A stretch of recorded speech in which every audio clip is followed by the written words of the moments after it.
ستاروں کی موت پارٹ 2۔ لاش خاک و خون میں لتھڑی پڑی تھی۔ کرنل فریدی اس کے پاس سے ہٹایا اور اب قریباً 20 فیٹ کے فاصلے پہ کھڑا اس جانب دیکھ رہا تھا جدھر سے فائرنگ ہوئی تھی، ایسا بتایا گیا تھا۔ امر پروڈکشن کا عملہ بھی وہاں موجود تھا، لیکن فریدی نے انہیں لاش کے قریب آنے سے روک دیا تھا۔ آشا کی نانی دہاڑے مار مار کے کہہ رہی تھی، ہائے کوئی اس کی خبر لو، کوئی نہیں سنتا، ہائے کوئی تو خبر لو۔ اب فریدی اس کنج کی طرف دیکھ رہا تھا جدھر سے فائر ہوا تھا، وہ اس کی طرف بڑھا۔ وہاں پہ پہنچ کے معلوم ہوا کہ اندر گھسنا آسان نہ تھا۔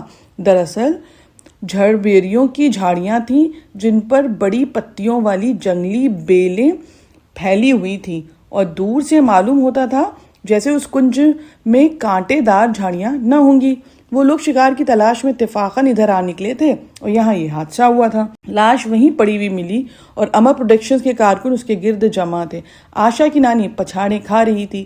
پھر فریدی نے اپنے ساتھیوں سے کہا کہ وہ گھوڑے کی تلاش میں جائیں اور اگر راستے میں اپنا کیمپ بھی پڑے تو حمید کو یہاں بھیج دیں۔ کنج کے پاس کھڑے ہو کے اس نے ایک بار پھر یہاں سے لاش تک جانے کا فیصلہ کیا۔ جیب سے اس نے سگار نکالا اور اس کا گوشہ توڑنے لگا۔ کنج میں گھسنے کے لیے راستہ تلاش کرنا پڑے گا، وہ سوچ رہا تھا۔ ظاہر ہے وہاں کوئی جگہ ایسی ضرور تھی جہاں حملہ آور پہلے سے چھپ کر بیٹھا تھا۔ اس نے اشارے سے ڈائریکٹر کو پاس بلایا۔ اس علاقے کے تھانے کو اطلاع دینی چاہیے، اس نے کہا تھا۔ میں یہاں کے لیے اجنبی ہوں جناب، ڈائریکٹر نے جواب دیا۔ تو ادھر آنے کا مشورہ کس نے دیا تھا آپ کو؟ اس ایجنٹ نے جو ہمارے لیے ایکسٹرا اداکاروں کا انتظام کرتا ہے۔ فریدی اس کی آنکھوں میں دیکھتے ہوئے بولا، کیا آپ اس کا نام اور پتہ مجھے دے سکتے ہیں؟ جی ہاں، شیورام اسٹریٹ کی نرکی لاج میں اس کا دفتر ہے۔ شنکر نام ہے؟ شنکر۔ فریدی نے اس طرح دہرایا جیسے اس نام کے علاوہ بھی کچھ اس کے ذہن میں ہو۔ تھانہ راج گڑھ اس علاقے کا تھانہ ہے۔ کیا اس ٹرک کے علاوہ آپ کے ساتھ کوئی اور بھی گاڑی میں ہے؟ جی ہاں، 2 جیپیں ہیں۔ تھانے میں اطلاع بھجوا دیجیے۔ کیا آپ کا کوئی آدمی یہ کام کر سکے گا؟ جی ہاں۔ فریدی نے جیب سے نوٹ بک نکال کے اس میں کچھ لکھا اور پھر وہی صفحہ پھاڑ کے اسے دیتا ہوا بولا، یہ تھانے کے انچارج کو دے دیا جائے۔ ڈائریکٹر رقعہ لے کے چلا گیا تھا۔ فریدی پھر جھاڑیوں کی طرف متوجہ ہو گیا تھا۔ پھر وہ ادھر سے پلٹا ہی تھا کہ دوسری طرف جانے کے بجائے لاش کی طرف چلا آئے، کیونکہ وہاں اچانک ایک جیپ آ کے رکی۔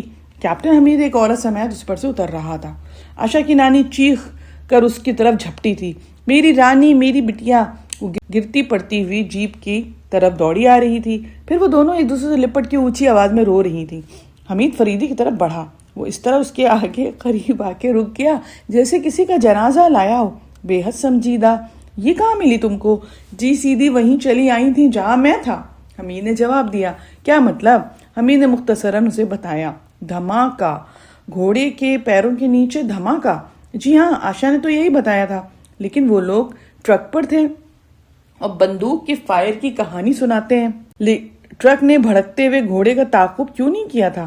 وہ چلتے چلتے بیکار ہو گیا تھا، اس طرح بیکار ہوا کہ دوبارہ کارآمد بنانے کے لیے اس کا انجن تک کھولنا پڑا۔ کسی نے پیٹرول کی ٹنکی میں شکر ڈال دی تھی۔ اوہ، تو یہ قتل باقاعدہ پلاننگ کے تحت ہوا ہے؟ تو پھر قاتل بھی انہی لوگوں میں سے کوئی ہو سکتا ہے۔ فریدی کچھ نہ بولا۔ کیا ٹرک والوں نے کسی بڑے دھماکے کا تذکرہ نہیں کیا تھا؟ حمید نے پوچھا۔ نہیں، انہوں نے تو صرف فائر کی آواز سنی تھی۔ فائروں کی یا صرف فائر کی؟ میرا خیال انہوں نے 3 فائر کا تذکرہ کیا تھا۔ کمال ہے، آشا کی کوئی بھی گولی نہ لگی۔ اس قسم کے اتفاقات پیش آتے رہتے ہیں۔ ان لوگوں کا کیمپ یہاں سے کتنی دور ہے؟ قریباً 2 میل کے فاصلے پہ۔ کہیں بھی ہمیں چین نہیں ہے۔ آشا اور اس کی نانی ابھی تک روئے جا رہی تھی۔ ان کو قریب کا کچھ علم نہ تھا۔ فلم کمپنی کے کسی فرد نے بھی ان کے پاس آ کے تشفی کے 2 لفظ بھی کہنے کی زحمت گوارا نہیں کی تھی۔ ایسا معلوم ہو رہا تھا جیسے وہ دونوں کسی ایسے قبیلے سے تعلق رکھتی ہوں جس کی زبان دوسرے لوگوں کے لیے ناقابل فہم ہو۔ کیا مجھے ہی ان دونوں کو علیحدہ کرنا ہوگا؟ حمید بڑبڑایا۔ یقیناً یقیناً، فریدی مسکرا کے بولا۔ خوبصورت عورتیں تمہاری بدنصیبی بن کے رہ گئی ہیں جن سے کہیں بھی پیچھا چھوڑنا محال ہے۔ وہ مرنے والے سے محبت کرتی تھی۔ فلم کی کہانی ہے یا ویسے بھی نانی اسے کڑی نگرانی میں رکھتی ہیں۔ خود اس نے یہ شرط پیش کی تھی کہ اس فلم کے لیے وہ اسی صورت میں معاہدہ ہو سکے گا جب پرتھوی راج کا رول کمل کمار کو دیا جائے۔ اوہ، یہ تو دلچسپ اطلاع ہے، لیکن نانی کو اس شرط کا علم نہیں ہے۔ مزید دلچسپ ہے، لہٰذا اس قتل کی ذمہ دار نانی ہو سکتی ہے؟ حمید خوش ہو کے بولا۔ ضروری تو نہیں ہے، فریدی نے کہا، پھر جھاڑیوں کی طرف دیکھنے لگا۔ حمید ان دونوں کے قریب پہنچ کے کچھ دیر خاموش رہا، پھر بولا، اب یہ سلسلہ ختم ہونا چاہیے۔ آشا چوک کے مڑی۔ اس خوشی میں رونا مناسب نہیں کہ آپ زندہ بچ گئی ہیں۔ یہ کون ہے؟ بوڑھی نے پوچھا۔ کہ کیپٹن حمید ہیں، یہ بھی پولیس والے ہیں۔ ہاں، آشا نے کہا اور آنسو پوچھتی ہوئی اس کے پاس سے ہٹ گئی تھی۔ حمید اسے چھوڑ کے اس بھیڑ کی طرف بڑھا جو فاصلے پہ تھی۔ آپ لوگ کون ہیں؟ امر پروڈکشن والے۔ آپ کون ہیں؟ حمید نے اسی سے پوچھا جس نے جواب دیا تھا۔ میں ڈائریکٹر ہوں۔ دوسرے لوگوں کے متعلق بھی بتائیے۔ ڈائریکٹر مختلف کام کرنے والوں کا تعارف کرا رہا تھا۔ حمید کی نظر لہیم شہیم دو آدمیوں پڑی اور ڈائریکٹر بھی اچانک خاموش ہو گیا۔ یہ کون ہے؟ یہ مس آشا کے باڈی گارڈز ہیں۔ مس آشا کے باڈی گارڈز؟ حمید نے حیرت سے دہرایا۔ ان میں سے ایک کے پاس ریوالور بھی تھا۔ اس کا لائسنس ہے؟ حمید نے پوچھا تھا۔ اس نے ریوالور کا لائسنس نکال کے حمید کو دکھایا تھا۔ لائسنس سے معلوم ہوا کہ وہ ایک ریٹائرڈ فوجی ہے۔ تمہارا نام کیا ہے؟ نصرت خان۔ کب سے ملازم ہو؟ 1 سال سے۔ یہاں سے پہلے کہاں کام کرتے تھے؟ ریٹائرڈ فوجی ہوں۔ تم دونوں میرے ساتھ آ جاؤ۔ میں بھی ریٹائرڈ فوجی ہوں۔ اچھا، دونوں نے کہا۔ تم دونوں ہمیشہ اس کے ساتھ رہتے ہو؟ میرا مطلب ہے جب بھی وہ باہر آتی جاتی ہے۔ جی ہاں۔ تمہیں خود اسی نے ملازم رکھا تھا یا نانی نے؟ نانی نے۔ کچھ مخصوص قسم کی ہدایات بھی اس کی طرف سے ملی ضرور ہوں گی؟ جی نہیں، بس ہم مس آشا کی حفاظت کے ذمہ دار ہیں۔ کیا تم لوگوں کی عدم موجودگی میں وہ غیر محفوظ ہوتی ہے؟ اب اس کا جواب تو ہم کیا دے سکتے ہیں؟ حادثے کے وقت تم دونوں کہاں تھے؟ ٹرک پر۔ پھر جب یہ حادثہ پیش آیا اور گھوڑا اسے لے بھاگا تو تم نے کیا کیا؟ ہم کیا کرتے؟ ڈرائیور اسے دوبارہ اسٹارٹ کرنے کی کوشش کر رہا تھا۔ جب اسٹارٹ نہ ہوئی تو ہم کیمپ کی طرف دوڑے تھے کہ دوسری گاڑی گھوڑے کے پیچھے لے جا سکیں، لیکن کیمپ تو یہاں سے غالباً 2 میل کے فاصلے پر تھا اور ہم کر بھی کیا سکتے تھے؟ ہم میں سے شاید کوئی بھی گھوڑا پچھاڑ تو نہیں سکتا تھا۔ تو پھر تم نے کیمپ میں پہنچ کر کیا کیا؟ جناب، وہاں ان دونوں جیپوں کی بیٹریاں ڈاؤن ملی یا ان میں سے کاربن نکال لیے گئے تھے؟ یہ تو ہم نے نہیں دیکھا۔ پھر ہم نے گھوڑے لیے لیکن وہ 3 یا 4 فرلانگ سے آگے نہ چل سکے۔ کیوں؟ پتہ نہیں، وہ گر گئے تھے۔ اگر ہم ہوشیار نہ ہوتے تو ٹانگیں ضرور ٹوٹ جاتی۔ کیا وہ بھی مر گئے؟ اب تک تو مر ہی گئے ہوں گے۔ جیپیں بیکار تھیں تو پھر یہ لوگ کیسے پہنچے تھے یہاں تک؟ پیدل ہی بھاگ کھڑے ہوئے تھے۔ میرے ساتھ چلو، وہ اپنی جیپ کی طرف بڑھتا ہوا بولا۔ میں ان گھوڑوں کو دیکھنا چاہتا ہوں اور کیمپ بھی دیکھوں گا۔ لیکن ٹھیک اسی وقت فریدی بھی ان کے قریب آ رکا تھا۔ اس کے ساتھ ڈائریکٹر تھا۔ تم انہیں راج گڑھ کے تھانے لے جاؤ، ان کی دوسری گاڑیاں بھی بیکار ہو گئی ہیں، اس نے حمید سے کہا۔ میں ان گھوڑوں کو دیکھنے جا رہا، یہ سب مجھے چھوڑ دو، انہیں لے کے جاؤ، فریدی نے اس کی آنکھوں میں دیکھتے ہوئے کہا۔ حمید سمجھ گیا کہ مقصد اسے تھانے ہی پہنچانا نہ رہا ہوگا بلکہ وہ راستے میں کچھ پوچھ گچھ بھی کر سکے گا۔ اس نے جیپ سٹارٹ کی۔ ڈائریکٹر اس کے برابر میں بیٹھا تھا۔ میں تو برباد ہو گیا، مجھے آپ سے ہمدردی ہے، لیکن اگر آپ آشا کی نانی کو اندھیرے میں نہ رکھتے تو شاید اس کی نوبت نہ آتی۔ کیا مطلب ہے؟ آشا سے جو معاہدے کی شرط تھی تو اس نے بتایا آپ کو؟ جی ہاں، یہ صرف بات ہم دونوں کے بیچ کی تھی۔ اگر آپ اس کی نانی پہ ظاہر کر دیتے تو میرا خیال ہے کہ اگر میں آشا کی شرط کا اظہار کرتا تو وہ اس معاہدے پہ ہرگز تیار نہ ہوتی۔ کیوں؟ آشا اس کے لیے سونے کی چڑیا ہے، لہٰذا وہ اسے قطعی پسند نہیں کرتی کہ آشا کا کسی سے رومان چلے اور نوبت شادی تک پہنچے۔ شادی کے بعد اس کی کیا پوزیشن ہوگی؟ آپ نے محسوس کیا ہوگا کہ وہ عرصے سے صرف کمل کے ساتھ ہی آتی رہی ہے۔ خود اس کی مارکیٹ بہت اچھی ہے۔ جو بھی کوئی نئی فلم بنانے کا ارادہ کرتا ہے سب سے پہلے اس کی نظر آشا پہ پڑتی ہے، اور آشا کی شرط یہ ہوتی ہے کہ ہیرو کمل کمار ہی ہوگا، لیکن اس شرط کا علم اس کی نانی کو نہیں ہو پاتا۔ ہو سکتا ہے اس بار علم ہو گیا ہو، کون جانے، ڈائریکٹر برا سا منہ بنا کے بولا تھا۔ دوسری طرف اب تو وہ اس بدبو کی عادی ہو چکی تھی، مجبوراً ہونا ہی پڑتا تھا، ورنہ اتنے زیادہ پیسے کسی دوسری جگہ تو ہرگز نہ ملتے۔ اور پھر کام ہی کیا تھا؟ ہفتے میں 6 دن ایک ڈاک وصول کرتی تھی، 7ویں دن ضروری خطوط کے جواب لکھ دیتی تھی۔ تنخواہ اچھی تھی، 450 روپے ماہ وار۔ یہاں پہ رک کے کہہ دوں کہ یہ جس زمانے کی لکھی ہوئی کتاب ہے اس زمانے میں 400 روپے کی بہت زیادہ اہمیت تھی۔ ایک میٹرک پاس لڑکی کے لیے ملازمت ایسی ہی تھی جیسے غیر متوقع طور پہ کسی کو کسی انعامی معمے کا اول انعام مل جائے۔ یہ نوکری بس یوں ہی بیٹھے بٹھائے ہاتھ آ گئی تھی۔ میٹرک پاس کر لینے کے بعد سے اس نے سوچا کہ اب اسے اپنی بیوہ ماں کا ہاتھ بٹانا چاہیے جس نے سلائی بنائی کر کے کسی نہ کسی طرح اسے تعلیم دلائی تھی۔ اس کا خیال تھا کسی پرائمری اسکول میں ٹیچری مل جائے گی، لہٰذا اس نے درخواست بھی پیش کر دی۔ انٹرویو کے لیے طلب کیا گیا۔ وہاں پہنچی تو کہا انہیں تربیت یافتہ ٹیچر کی ضرورت ہے۔ دل شکستہ ہو کے واپس آ رہی تھی کہ ایک معمر عورت نے اس سے کہا میرے مالک کو ایک پرائیویٹ سیکریٹری کی ضرورت ہے۔ معمر عورت نے کہا اور جینی نے مایوسی سے کہا ٹائپ تو کر لیتی ہوں لیکن مجھے شارٹ ہینڈ نہیں آتا، اس کی ضرورت نہیں ہے۔ اور پھر دوسرے دن لاڈو کے دفتر میں جا پہنچی۔ وہ نہیں جانتی تھی کہ لاڈو کا کیا مطلب ہے اور وہاں کیا ہوتا ہے۔ صدر دروازے پہ لاڈو کا بورڈ لگا ہوا، وہاں دفتر کا سب فرنیچر بھی تھا لیکن اس معمر عورت کے علاوہ کچھ نظر نہیں آیا۔ معمر عورت نے کہا تھا بس اپنے کو ملازم سمجھو، تنخواہ معقول ملے گی۔ جنہی نے مناسب ہی نہیں سمجھا کہ تنخواہ کے متعلق کچھ پوچھے، بس روزانہ ڈاک وصول کر کے اسے فائنل کرتی رہنا۔ 7ویں دن باس جوابات لکھواتا ہے، یعنی اتوار کے دن۔ چھٹی کا کوئی دن نہیں ہے، روزانہ صرف 3 گھنٹے کے لیے آنا ہوگا۔ جینی نے سوچا بھلا 50-60 روپیوں سے زیادہ کیا ملے گا، لیکن پھر بھی اس نے خاموشی اختیار کیے رکھی۔ اور جب اس کو تنخواہ کے لیے بات کرنے کے لیے یا کہہ سکتے انٹرویو کے لیے بلایا گیا تو اس کمرے میں اس کے علاوہ کوئی بھی نہیں تھا۔ 6 دن تک وہ صرف ڈاک وصول کرتی رہی۔ اس کہا گیا کہ آپ کام کرو اور آخری دن آپ کو تنخواہ کی بات بھی ہو جائے گی۔ اور 7ویں دن باس اس کے کمرے میں داخل ہوا۔ ایسا محسوس ہوا جیسے غلازت ڈھونے والی کوئی میونسپل گاڑی قریب آ رکی ہو۔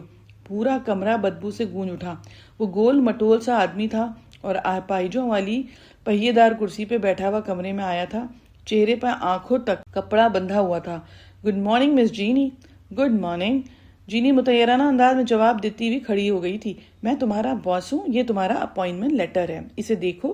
جینی نے دیکھا اور پھر کچھ بھی کہنا بھول گئی، لیکن اس کا دماغ بدبو سے پھٹا جا رہا تھا۔ 450 روپے ماہوار۔ شکریہ جناب، بیٹھ جاؤ۔ یہ بدبو کو برداشت کرنے کی اجرت ہے ورنہ یہاں کا کام کچھ بھی ایسا زیادہ نہیں ہے۔ وہ بیٹھ گئی اور باس کہتا رہا اگر میں نے اپنے منہ سے کپڑا میں ہٹا دوں تو تم سانس بھی نہ لے سکو گی۔ لاکھوں روپے خرچ کر چکا ہوں لیکن منہ کی بدبو سے پیچھا نہیں چھوٹتا۔ میں دنیا کا بدنصیب ترین آدمی ہوں بیبی۔ یہاں اس کی آواز رقت آمیز تھی۔ میں بہت بدنصیب ہوں، لوگ مجھ سے نفرت کرتے ہیں، مجھ سے دور بھاگتے ہیں، میں حق بجانب اور وہ حق بجانب بھی ہیں۔ میں نہیں کہتا کہ تم بھی کتنے دن میرا ساتھ دے سکو گی۔ جینی کچھ نہ بولی۔ وہ ایک نرم دل اور نیک لڑکی تھی۔ عیسیٰ مسیح کی تعلیمات نے اسے ہر آدمی سے محبت کرنا سکھایا تھا، بیماروں پہ شفقت کرنا بھی سکھایا تھا، اور پھر یہ بھی تو ایک طرح کی بیماری تھی۔ جی یہاں میری ضرورت ہوگی، جہاں بھی میں یہاں رہوں گی۔ شکریہ، باس نے ہاتھوں سے اپنے آنکھیں چھپا کے روحاسی آواز میں کہا، اور جینی کو ایسا محسوس ہوا جیسے وہ رو رہا ہو۔ اور پھر جینی مجسم مامتا بن گئی۔ اس کی آنکھیں بھی بھیگ رہی تھیں اور اس کے بعد وہ ہر ہفتے وہاں آتا تھا، پچھلے دنوں کے آئے ہوئے خطوط سنتا اور ان کے جوابات لکھواتا، 2-4 رسمی سی باتیں کرتا اور چلا جاتا۔ یہ دفتر محض اسی ایک کمرے پہ مشتمل نہ تھا، کئی کمرے تھے جہاں کلرک وغیرہ بھی بیٹھا کرتے تھے۔ بوڑھی عورت جس کی وساطت سے وہ یہاں پہنچی تھی کاروبار کے فلمی سیکشن کا انچارج تھی۔ اس نے اسے بتایا کہ لاڈو کی تجارت مختلف نوع معاملات پہ مشتمل ہے۔ جنہی نے اپنی ماں سے یہ نہیں بتایا کہ اسے تنخواہ 450 روپے ملتی ہے، صرف 150 بتائے تھے۔ اگر وہ 450 کا بتاتی تو بہرحال اسے یہ ملازمت ترک کرنی پڑتی۔ اس کی ماں سمجھتی کہ وہ کسی برے آدمی کے چکر میں پڑ گئی ہے۔ جینی کی ماں ایک محنتی اور نیک نفس عورت تھی۔ آج صبح وہ دفتر پہنچی، تھوڑی دیر پچھلی شام کی ڈاک دیکھنے لگی، پھر اخبار اٹھایا اور پھر ایک خبر اس کی نظر سے گزری، مشہور فلمی ستارے کمل کمار کا پراسرار قتل۔ پوری خبر پڑھتی اس کا دل دھڑکنے لگا تھا۔ اسے ایسا لگا جیسے اس کا کوئی قریب دنیا سے اٹھ کے آؤ۔ کمل کمار ایسے ہی مقبول اداکار تھا، اس کے فین اس سے محبت کرتے تھے۔ وہ بڑی دیر گمسم بیٹھی رہی تھی۔ خبر میں تھا کہ محکمہ سراغ رسانی کے بہترین دماغ کرنل فریدی اور کیپٹن حمید فلم کمپنی کے کیمپ کے آس پاس اپنی پارٹی کے ساتھ شکار کھیل رہے تھے، اور انہوں نے اس حادثے کے بعد موقع واردات کا معائنہ بھی کیا تھا۔ قاتل بچ نہیں سکتا، جینی نے سوچا۔ آج تک کرنل فریدی کا کوئی کیس بھی ناکام نہ رہا تھا۔ تبھی بوڑھی عورت آ گئی تو وہ بھی اس سے اسی حادثے کے متعلق گفتگو کرتی رہی۔ دوسری طرف کرنل فریدی اپنے آفس میں بظاہر بیکار بیٹھا تھا، لیکن اس کا ذہن اس کیس کے مختلف پہلوؤں سے الجھا ہوا تھا۔ بجھا ہوا سگار ایش ٹرے میں رکھ کر اس نے فون کی طرف ہاتھ بڑھایا اور ریسیور اٹھا کے ماؤتھ پیس میں بولا، ڈیوڈ چیک کر چکے ہو تو رپورٹ کو لے آؤ۔ ریسیور رکھ کے وہ بجھا ہوا سگار سلگا رہا تھا۔ کچھ دیر بعد ایک آدمی کچھ فائلیں لیے ہوئے کمرے میں داخل ہوا۔ نہیں جناب، اس نے کہا، ہمارے ریکارڈ میں جتنے نشانات ہیں ان میں سے کسی سے بھی یہ نشانات نہیں ملتے۔ ہمارے ریکارڈ میں کچھ غیر مصدقہ نشانات بھی تو ہیں۔ فریدی اس کی آنکھوں میں دیکھتا ہوا بولا، انہیں بھی آزما لو۔ بہت بہتر جناب۔ فریدی پھر فون کی طرف بڑھ ہی رہا تھا کہ کیپٹن کمرے میں داخل ہوا۔ اس کی ہیبت قضائی ایسی کہ فلیٹ ہیڈ کھوپڑی کے پچھلے حصے پہ چپکی تھی، بال پیشانی پہ بکھرے تھے اور ٹائی کی گرہ ڈھیلی ہو کے سینے پہ تھی۔ قمیص کے کالر کا بٹن بھی کھلا ہوا تھا، دانتوں میں دبا ہوا پائپ تھوڑی کے نیچے جھول رہا تھا۔ فریدی نے اسے سوالیہ نظروں سے دیکھا اور گھورا۔ حمید نے کچھ کہنے کے لیے پائپ منہ سے نکالا، لیکن فریدی ہاتھ اٹھا کے بولا باہر جاؤ۔ پھر قبل اس کے حمید وجہ پوچھتا، فریدی خود ہی بولا یہ جناب کا دولت خانہ نہیں ہے، حلیہ درست کر کے آئیے آپ۔ اس بار اس کا لہجہ سخت تھا۔ حمید نے فلیٹ ہیٹ میز پہ ڈالی، ٹائی کی گرہ درست کی، پیشانی سے بال ہٹائے اور بولا میں پہلے ہی کہہ رہا تھا کہ فلمی حلقوں کی آب و ہوا ہم جیسے لوگوں کے لیے مناسب نہیں ہے۔ فریدی پھر فون کی طرف متوجہ ہو گیا تھا، کسی کے نمبر ڈائل کیا اور پھر کچھ سنتا رہا تھا۔ حمید کرسی کھینچ کے بیٹھ چکا تھا۔ کچھ دیر بعد فریدی اس کی طرف دیکھتا ہوا بولا رپورٹ کوئی خاص نہیں، اس کی نانی کی وجہ سے تنہائی نصیب ہی نہیں ہوئی۔ کیا بکواس ہے، سچ عرض کرتا ہوں ابھی تک کوئی ایسا موقع ہی نہیں ملا کہ ہم دونوں اطمینان سے گفتگو کر سکیں۔ نانی ہر وقت سر پہ رہتی تھی، میں آشا سے کچھ پوچھتا ہوں تو نانی جواب دے دیتی ہے۔